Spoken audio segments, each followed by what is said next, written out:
Morning, everyone, and Madayaw Davao.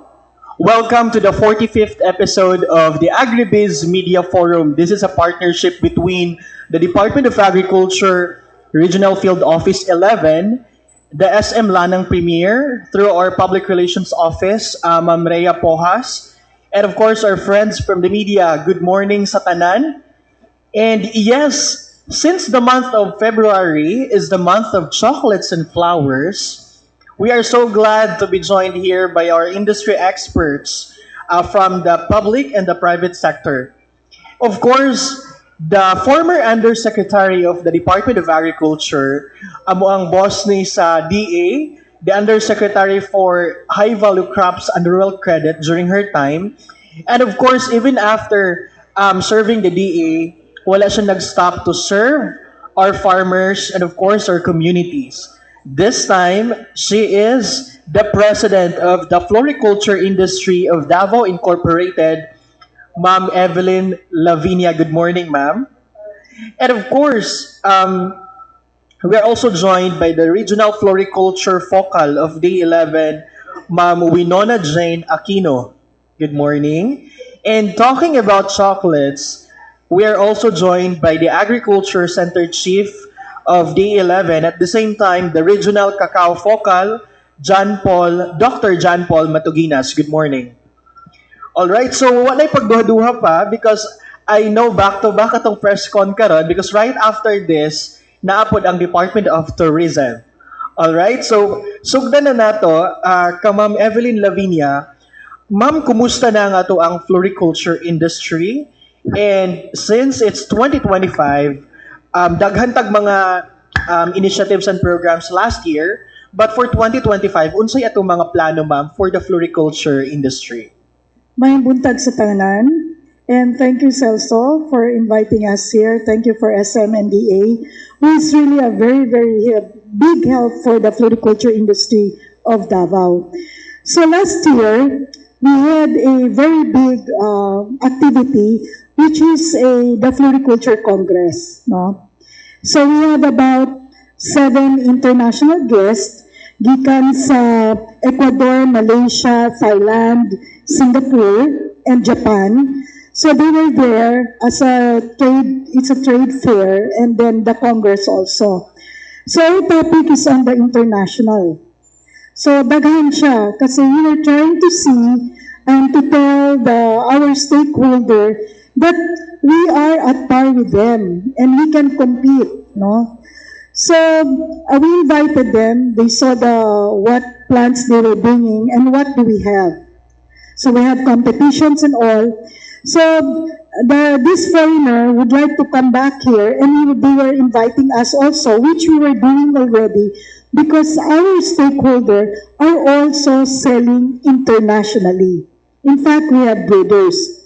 So after the Congress, the success of the Congress, and we saw that in the Congress, ang aming mga participants are from Luzon, Visayas, and Mindanao.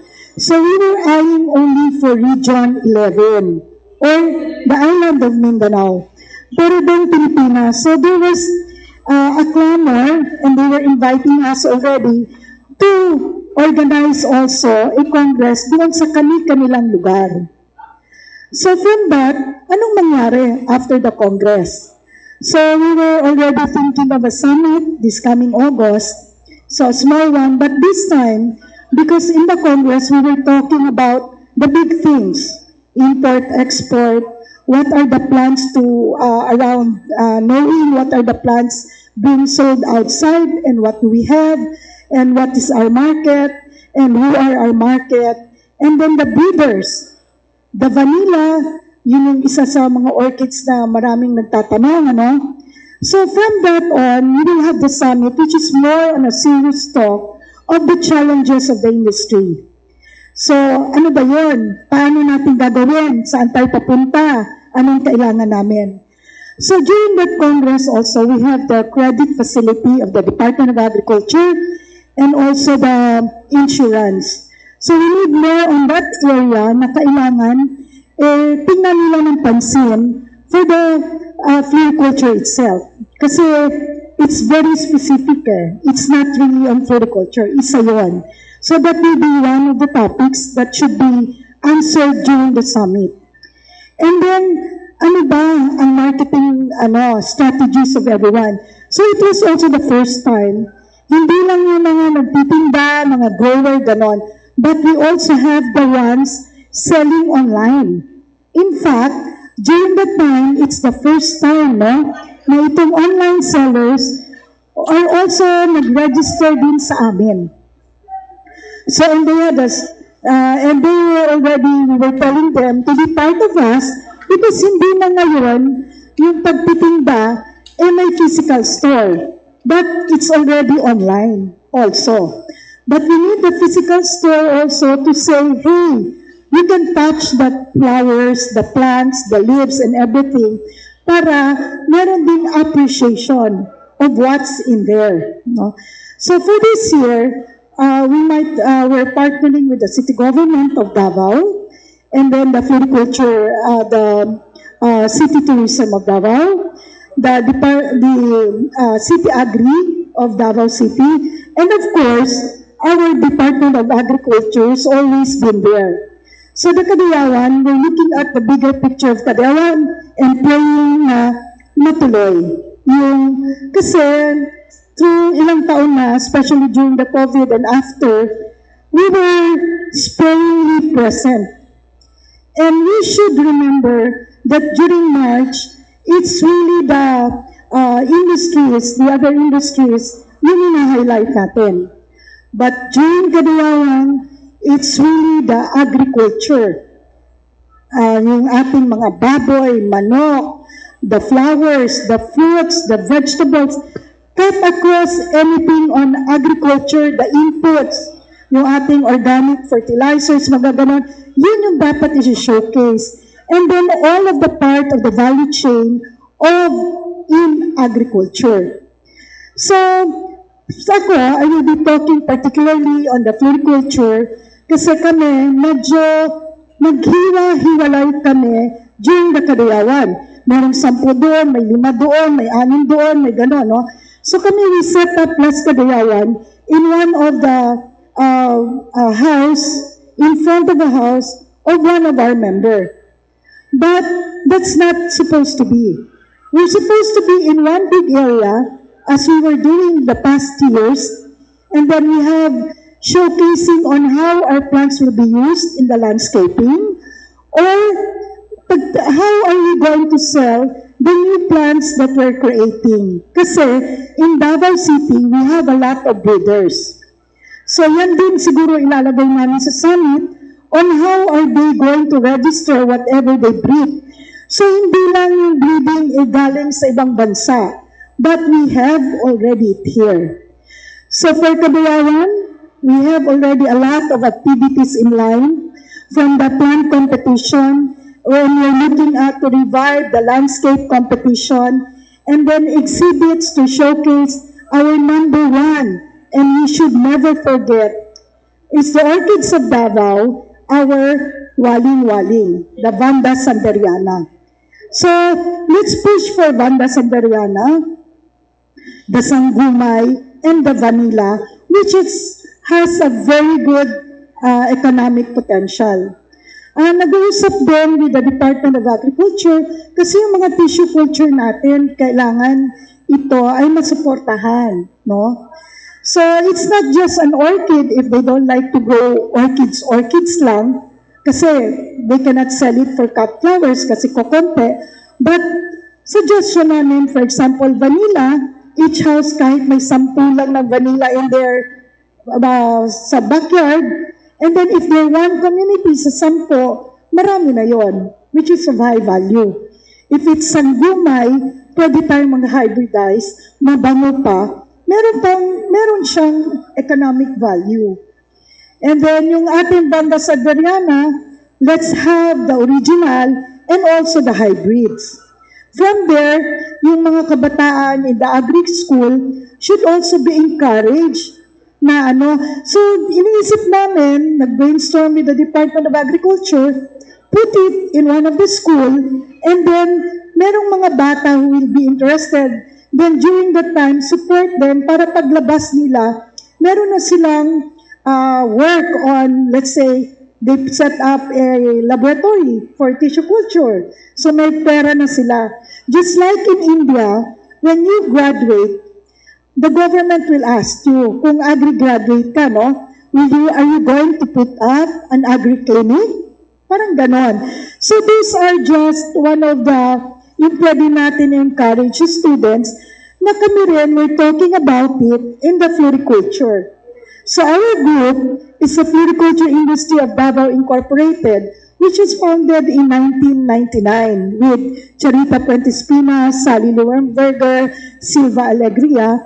So at that time, I was one of, not the youngest really, but more or less, no? Ngayon, I'm the eldest. With Silva Alegria still there supporting us, and Tita Chari and Tita Sally. And funny, no? But it's so good, no? Masaya kami kasi na-invite ng aming younger sets, no? The values of sharing, advocacy, it's not just yung economic na nakukuha nilang pera, but also being, trying to say that we are an industry and we need to develop it. So that's the young feeding members right now. That's why pagbalik ko as an undersecretary, nagulat pala ako, naging presidente ako. Para daw may mukha ako, pagsalita ko, it's not just, undersecretary ako dati, parang ganyan. It's not. It's just saying, VP, president ako. Parang ganon. Yun yung gusto nila. So we're doing it right now. Yesterday, we had a meeting. Of course, DA was there with a representative of their marketing arm, which is now represented by JP, and High Value Crafts, represented by Winona. So we were there discussing already what's going to be. So it picked up from the Congress. Kasi pagkatapos ng Congress, wala na. What will happen next? So kailangan may output, there's an outcome, and lahat yun gagawin. So we're doing it already, the follow-up, for this August, which is already the implementation of what was discussed on the Congress. So, thank you, Celso. So, medyo napahaba ako. Sige, okay. It's okay. Thank you so much, Ma'am Noah. And it's really good to know the floriculture industry has gone a long way. Sa una, Ma'am, kung alam nato nga ang floriculture, murag backyard lang, murag pastime lang, but now it's really an industry. So, it's good to know nga, murag, after sa pagka-USEC ni mo, Ma'am, diri na pud sa FIDI mas karon na highlight jud ang floriculture industry.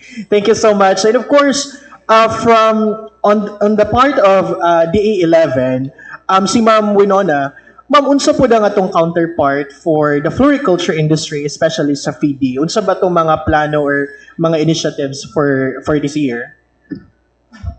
Maayong buntag sa tanan, no? So, for the Department of Agriculture, especially under the High Value Crops Development Program, wherein ang floriculture, specifically ang ornamentals, is one of the priority and emerging crops under the high value since during the Secretary William Dar, nag-issue siya of memorandum circular in which ang ornamentals is one of the priority crops of the high-value crops. So, maotong ang DA through HBCDP maghatag o mag-allocate og funds para sa floriculture industry para ma-revive ang ato ang industry. And then, for this year, since last year, naka-provide tag funds, katong na-mention ni Ma'am Evelyn ganina na DA nag-sponsor og funding for the conduct sa katong Mindanao International Floriculture Congress. And then ang offshoot ato results sa Congress is pagahitabuon this year for the Kadayawan. So ang DA is mag-provide gihapon og assistance para mapalambo pa nato ang ato ang floriculture industry diri sa Davao region. In which nga ang Davao region is rank third siya as per PSA data. Ranked third in the national sa ato ang ornamentals. So mo ato ang mga next steps nga buhaton. So maghatag ta og mga initiatives like atong summit, magkandak og summit para mapa-improve pa nato ang ato ang industry, and then mga stakeholders meeting para ma-discuss kung unsa pa ang need sa industry, unsa pa ang mga kinahanglan nila nga mga interventions para mas mapalambok pa ang ato ang floriculture industry sa region. Thank you, Winona. And it's good to know po no nga through that summit, mga exhibit na to, ma'am, it's more than a venue for buyers and sellers, but for the public to really appreciate nga layo na kayo ang floriculture sa katong kaniadto nato nga floriculture no nga murag naaralan siya sa gawa sa balay, sa kilid lang, but there is really money sa ato ang floriculture industry. All right, so I believe daghan pag mga follow-up questions sa itong media later, but now diretso ta sa cacao because Davao region is the cacao capital of the Philippines and Davao City is the chocolate capital of the Philippines. So last time nagstorya mi sa mga kaubanan sa media, naingon sila nga ditaas na lagi daw ang presyo sa cacao. So, mangumusta mi Sir JP, Doc JP, kung kumusta na ba nga to ang cacao industry din sa Davao region? Padayon ba ang processing for chocolates? Yes po, Doc JP. Yes, maayong buntag sa tayo, no?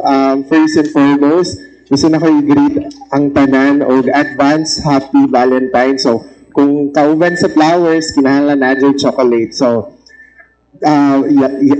it compose nga mahitabo ang love. Okay? So, the Department of Agriculture is very proud to say na for Davao region, ang cacao is pinaka-prime commodity nato diri sa Region 11. So, continuous ang ato ang production sa ato ang mga farmers, cooperatives, and association diri sa Davao region. Especially karon nga February, Love Month.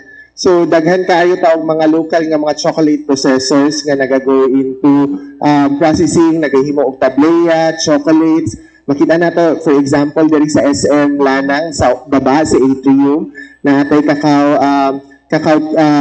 chocolate, cacao nga mga products nga pwede na to paliton.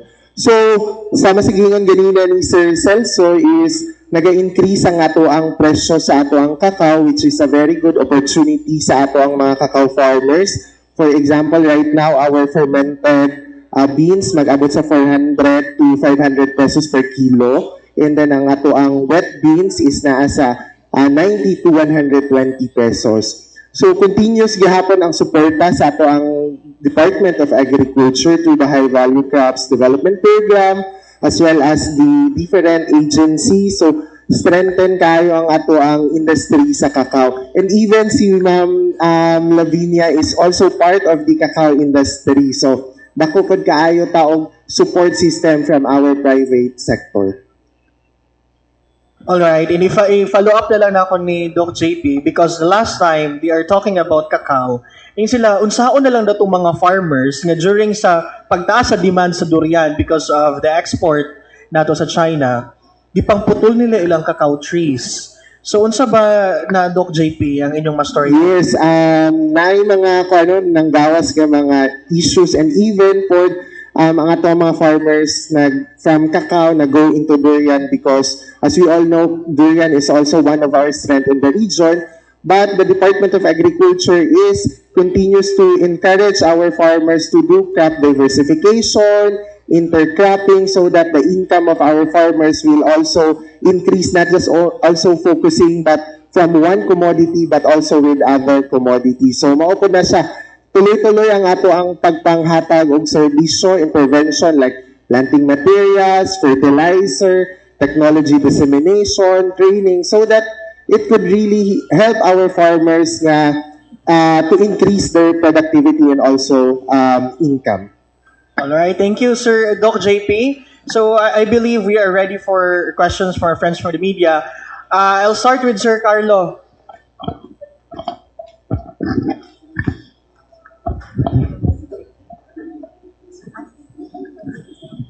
All right, the line is already here. Good morning to our honorable and distinguished guests at this juncture. I hope this will be always will be my line. Unahon sa nako kang Sir Matuginas in terms sa atong dagan man gud nagreklamo in terms na katong pahapit naman gud ang love month February 14 na inay ingon nato nga chocolates bugas na lang kay tungod mahal kayo ang kakao.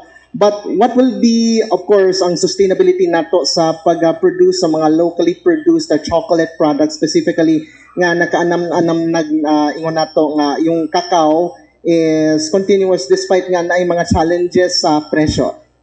Yes, sir. Ato ang gina-provide nga assistance sa Department of Agriculture is continuous na nagahatag o planting materials, fertilizer, kay moingon ta nga nindot ang quality sa ato ang kakao but still our production is not dili ning ana ka steadily increasing. So kana siya ang intervention sa Department of Agriculture, planting materials, fertilizer, mga subsidy para and mga equipment, mga processing facilities so that mas makuan pa sila, ma-empower pa sila, and then dili pod mo kuan sila nga mutaas, dili nila pataas ang ilahang presyo because the support of the government is already intact and also ang assistance nato is continuous. Okay. Nabatay ingon nato mga challenges but I will let later na sa follow up ko sa first question. But Sir Matuginas, although nga ang predicament man gyud sa atong dagan sa panahon from the mountainous areas is unpreventable kay tungod dili maka-grow ang mga cacao seedlings to cacao trees. So paunsa pod nato na ma-monitor in terms na mapabiling gyapon na despite na naay mga dili maayong kalimad-on sa panahon sa atong mga cacao farmers. Yes, like naagyo na siya sir no sa production kakambal gud ana ang mga epekto sa environment like the pests and diseases and also the weather condition, the climate change. So kana siya is natay programa sa Department of Agriculture kaning climate resilient. So nagahatag ta og mga trainings, mga assistance sa ato ang mga farmers kung unsaon nila pag-cope up sa current situation sa environment nga dili mahamper ang ato ang production especially sa cacao, sa kape and other commodities. And also pod ang Department of Agriculture is nagahatag pod og mga quality nga mga planting materials that is also kanang up to date or mga bag-o mga resistant sa pests and diseases para mas mulungtad pagyud ang production sa ato ang high value crops nga mga commodities. So, mag-add ako, yung taas ng presyo ng kakao, because the cacao is the only commodity that does not follow the law of supply and demand. So, kintahay, walay harvest, gamay ra ang kakao. Di ba pag ubang commodity, pag gamay ra, mahal kaayo. But in cacao, the more na daghan ang harvest, the more siya mamahal. So during the cacao harvest season, mahal yun ang cacao because everybody who's going into manufacturing will collect all the kailangan nilang supply para panghimo og tsokolate. So kung mangyari dyan, mupalit kog daghan. Para during the lean months na walay supply sa kakao, naapakoy panghimo sa akong tsokolate. So yan siya. So it's a very unique commodity. And then ngayon, with all the what's going on with the rain ang kalaban sa kakao. So kailangan talaga yung fungicide, mga ganyan, no? Kasi mag-fungus siya, malata siya, whatever. So tayo here, we have a practice of sleeving the cacao. Ginabutangan nato siya balot, no? And then with the group kami, we're also encouraging you to buy from our cacao store, no? Kasi it's helping the industry.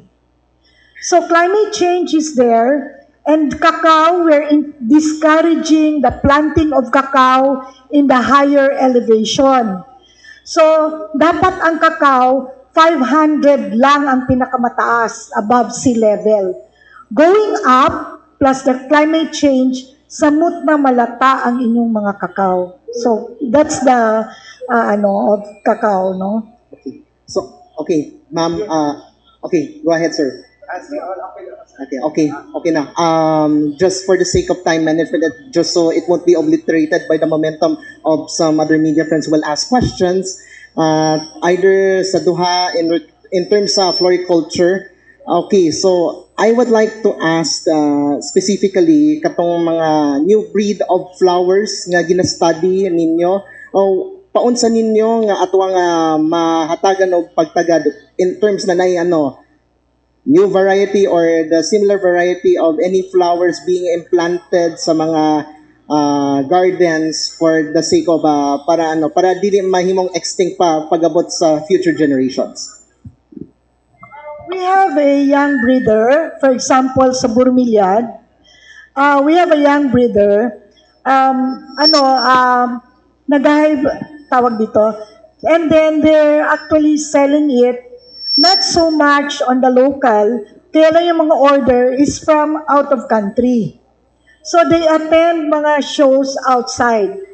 Pero those just part of it, no? Kasi ito sila, nire-register nila when they do already kung naa sila'y bago. But yung iba natin na mga breeders na kunyari nag-hybrid sila ng philodendron, wala nila gi-register. So now, for our summit, as we had in the meeting yesterday with Winona, with the high value and marketing of DA, mag-showcase tayo. And then let's teach them how to register whatever plants they hybrid or they produce na new plants from their gardens. Thank you, Carlos. Sir Francis? Morning, ma'ams, sir. Francis Timbal sa Peradyo Davao. Aside from Davao City, nga murag number one producer sa cacao, no? And then I've been in San Isidro and Davao del Norte nga usap po sa mga ga-produce po og cacao. Nabantayan mo guna ko nga aside ning mga lugar, murag dili nga nakakuano sa uban nga lugar nga magtanom og cacao si usual na problema nga nganong sa uban nga mga lugar rin ato kaya nga makaproduce og cacao po. Yes sir, ang isa sa mga concern nato is ang weather condition sa isa ka area, ang elevation, mao pud na siya ato ang ginabantayan kay dili tanan mga commodities like for example cacao is mag-thrive sa mga higher elevation, like for example sa Oraya sa Talaingot nga bugnaw, dili gyud na siya ang ato ang physiological kuan gyud sa ato ang plants like sa cacao is sama sa giingon ni Ma'am Evelyn nga below na siya 500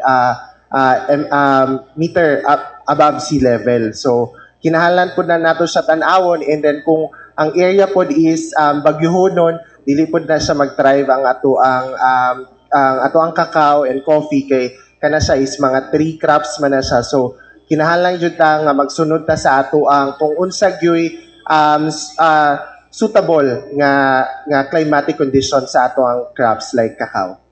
Nabanay ko, unlike sa palay, rice, no, nga naay mga variety, nga maka-sustain siya sa ingana nga mga klase nga mga klima. Nabay study nga karon ingana nga kwan? Kaya? Or mo jud kung iyang variety mo jud na? Yes sir, natin mga klase-klaseng variety sa cacao and mga clones katong ginatawag nato nga for example UF18, VR25, katong ginikanan to sila sa tulo ka klase nato nga cacao. Forastero, Trentario, o Crolio. So, kana siya, sir, is as long as kato siya nga mga varieties imong mga gamiton, mga high yielding to siya, sir, and mag-thrive po to siya sa ato ang condition as long as lang po nagasunod na sa ato ang elevation. Natay data or pila ato ma-produce every year? Yes, sir. Last 2023, sir, na-produce nato is naasa 36 to 50,000 metric tons of cacao. 9,000 to 10,000 metric tons. And then ang atong area of production diri sa Davao region is naasa 36 to 50,000 hectares.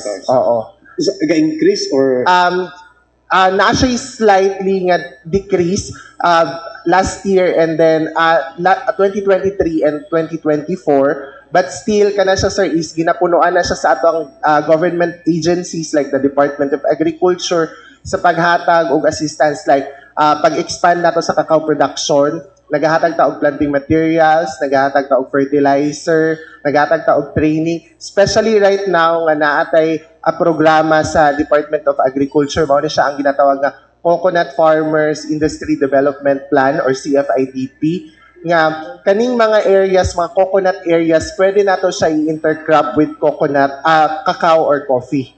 Unsay factor, sir? May I know nganong nag-decrease siya? Pests and diseases, the weather, katong kuan na to, katong prolonged dry spell, mao na siya ang isa sa mga kuan po, sir, factors. And ang farmers is dili siya kaayo aware sa rejuvenation or rehabilitation sa pagpabata sa kape or sa kakao. Yes, muna usual nga encounter sa kay Yes. kami, gatanong po mi kakao. Of course, pag humagtanong, pag pasagdan na lang ba? Yes, oo. So, usa na sa mga pinaka-challenge po sa mga mag-uuma. So, kulang og education. No? Education, assistance when it comes sa unsaon pagpabata, pagpulong sa ato ang mga kakao. So mao po na siya ang ato ang gina-intensify sa Department of Agriculture nga nagahatag ta og mga training sa rejuvenation, sa rehabilitation, and aside po daan sir, nagahatag ta og starter kits like pruning shear or abono para ma-sustain nila ang ilahang pagpabata or pagpanindot sa ilahang kakao, mabalik ang nindot nga abot or ang lang harvest. Last na lang, sir. Yes sir. Optimistic po mo makaya na to makabot atong target karong 2025. Yes, sir. With the help of not just only the Department of Agriculture, with other agency, the non-government organization, the private sector, we can achieve to increase pa ang production last time and our area for expansion for cacao. Thank you. Welcome, sir.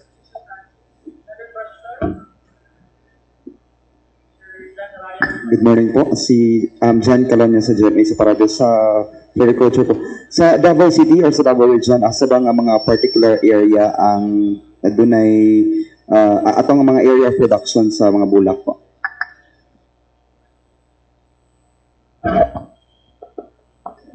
For Davao Region, sa Davao City, naatay mga areas like sa Marilug, and then naapo diri sa Kalinan, and then for Davao del Sur, naapod ta sa Bansalan, mostly mga chrysanthemums ang ilahang tanom sa Bansalan. Naapod sa Digos, mostly ang mga areas is katong naa sa mga highlands ang nagatanom og mga kanang ornamentals. Ma'am, karong bulan sa Pebrero po this year, doon na ba igong production, especially nga kusog ato ang lauman ang pagtaas sa supply po? As a demand rather. For this incoming nga kanang Valentine's, so ang ato ang mga farmers is naman gina sila kanang gina-prepare na gina nila ang inana na mga events, no? So igo gihapon ang ilahang supply kay kasagaran naa diha man na ginaano sa bangkerohan ato ang mga supply gikan sa ato ang mga farmers like sa Davao del Sur, atong mga supply nila sa rose and then mga chrysanthemums po. Last in my end po, sa karon nagkadaghan ba ang mga nagatangkilik na mga mag-uuma sa atong floriculture? Sa karon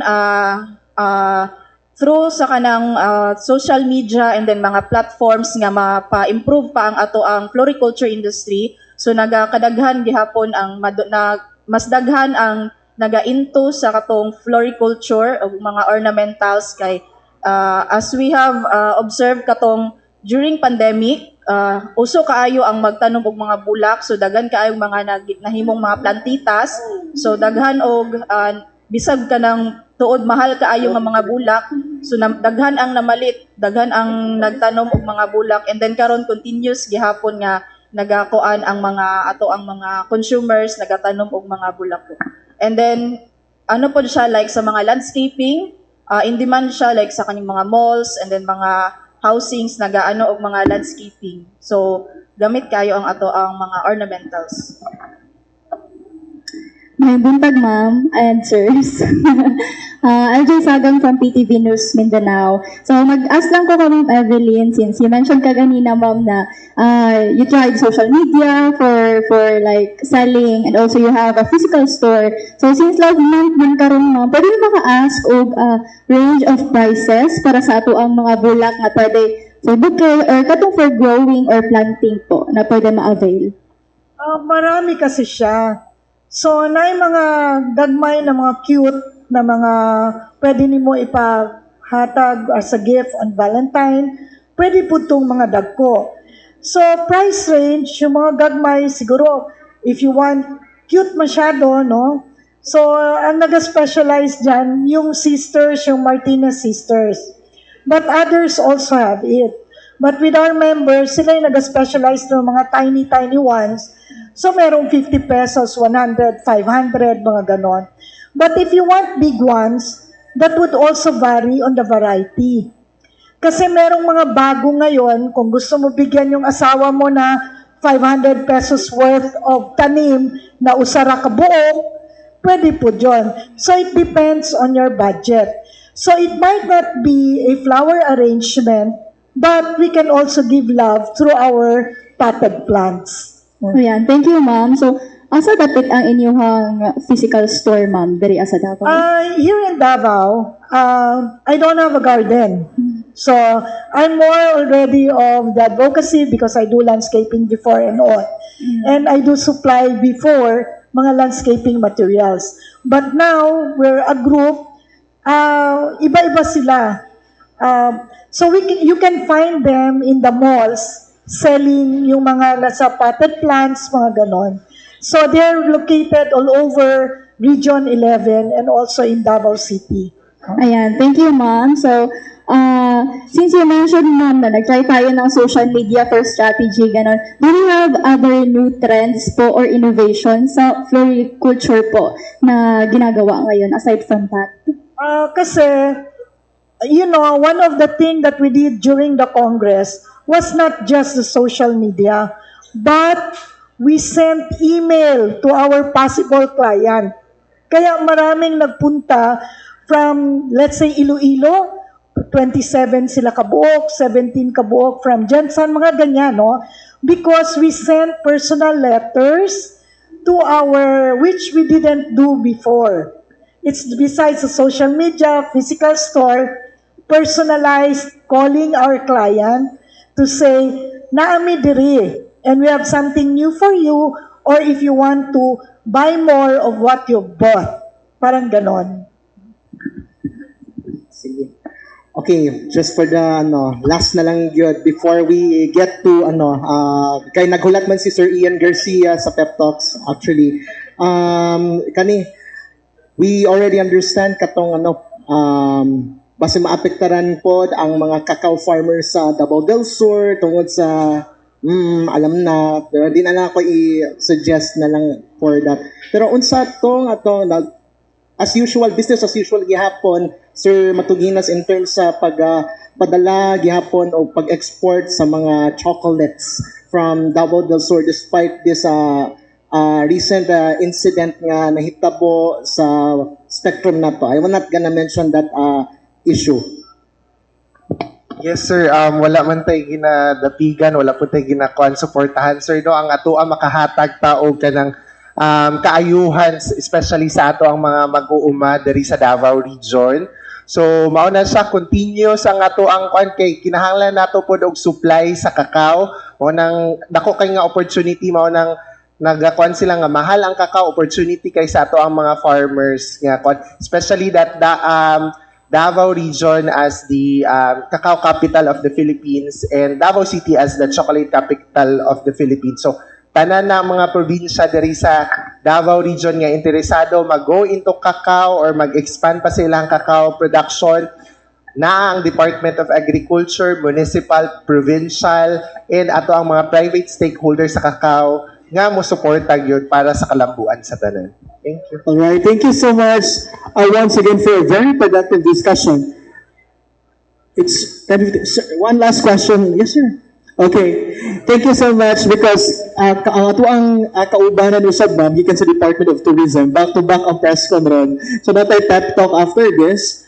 So this time I would like to call our information chief si Ma'am Janelle Flores and of course our public relations officer Ma'am Realyn Pojas to award a certificate of recognition for our guests today kay Ma'am Evelyn Lavinia, the president of FIDI, and Doc JP Matuginas, and Ma'am Winona Jane Aquino from DE11. Ma'am Rhea and Ma'am Janelle, please.